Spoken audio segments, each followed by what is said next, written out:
So what's up mga kalikot? So good morning.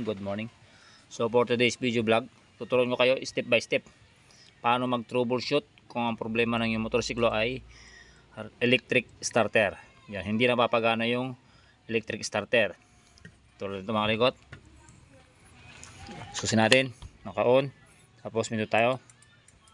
So ayaw gumana. Pero meron nagre-react yung kanyang starter relay. Yan. So pagka ganyan problema na yung motorsiklo mga kalikot, wag agad magpapalit ng kung ano ng pyesa. Yan.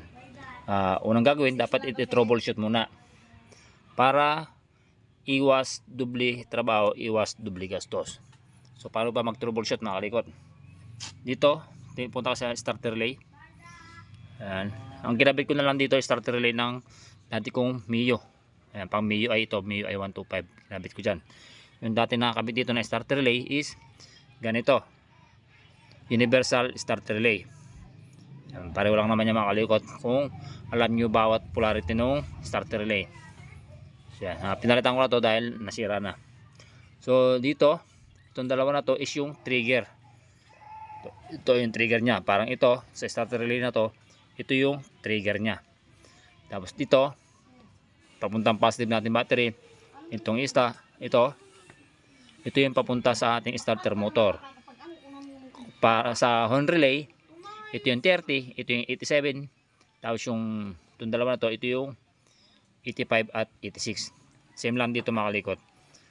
Ito yung 30, ito yung 87, ito yung 85 tsaka 86. Ito yung trigger. So natin gagawin, check natin yun. Ito yung trigger. Ito yan. Sa pag-check, sa pag-troubleshoot ng electrical wirings ng ating motorsiklo, dapat mayroon tayong test light. Yan. Pinaka-importante sa pag-wirings, pag-troubleshoot ng wirings. So, check natin to. Check natin yung green na mayroong line na yellow. Ito yung sa ground. Yung nagsusupply ng ground sa ating starter relay. Which is, ito nakakonek sa neutral, sa neutral wire. Mapasukan ng ground nito kapag naka-neutral yung ating motor. Malamang itong motor ko na to, ginawa ko to, direct ko na to sa negative ng ating battery or sa ground wire. So, kahit hindi na siya naka-neutral, napapasukan na ng ground ito. Pero kapag stuck pa yung motor mo, ito mapasukan lang siya ng ground once na naka-neutral yung motorsiklo. Itong gagawin mo lang, itong clip ng ating test light dapat naka-negative or naka-body ground. Ay, naka-positive, sorry. Ito, naka-positive to, naka-positive. Naklip sa ating positive natin battery. Dapat ito iilaw dahil ground nga yan, dapat iilaw yan. So yan. Gawin mo, neutral mo yung motor. Neutral mo yung motor kung sa ang pinaka-source pa na to ay sa neutral. Yan. Kung di pa na bago yung polarity nito, kung yung stock pa. Ibig sabihin, good yung ground na pumapasok sa ating start relay. Yan. Kung hindi umilaw yan, ibig sabihin walang ground na pumapasok sa ating start relay. So ang gawin mo na lang dyan, pag hindi umilaw, ito i-direct mo na lang sa negative ng ating battery or sa body ground. Okay, next, check natin yung positive. Yan. Itong blue na mayroong lining na white, ito yung nanggagaling sa accessories wire natin na dumaan sa starter button. Yung starter button natin may dalawang wire yon. Yung isa nakakonek sa accessories wire at yung isang wire dito tumatakbo. Ang gagawin naman natin, ito ang ating clip ng ating test light, dapat naka-negative or naka-body ground. So yan. Then try natin to, nakaganyan. Tapos dapat nakasusi yung ating motor, naka-on yung susian. So yan, naka-on. Tapos dito natin, yan, ilagay yung test light. Then pag pumindot tayo ng push button, dapat iilaw to. Pipindot tayo, pipindot. Yan.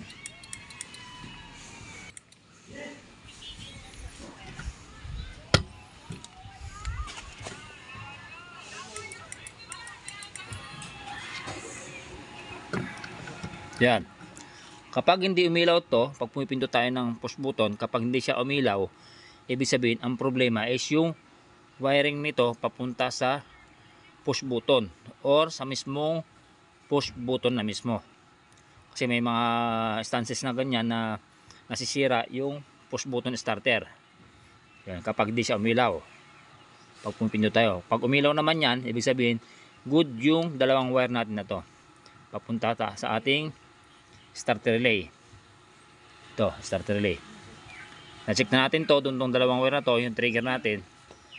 Check natin is itong papuntang ito. Yung papunta sa starter motor. Yan, kung meron ba siyang output. Yan, ito 'yon, nakalikot. Yan. Yan 'yon. Ito. Yan. So dapat naka negative pa rin or naka body ground yung clip natin ng test light, tapos gaganyan natin yan dito, tusok natin test light. Kapag pumindot tayo ng starter button, dapat naka on pa rin siya. Pag pumindot tayo, dapat iilaw yung ating test light.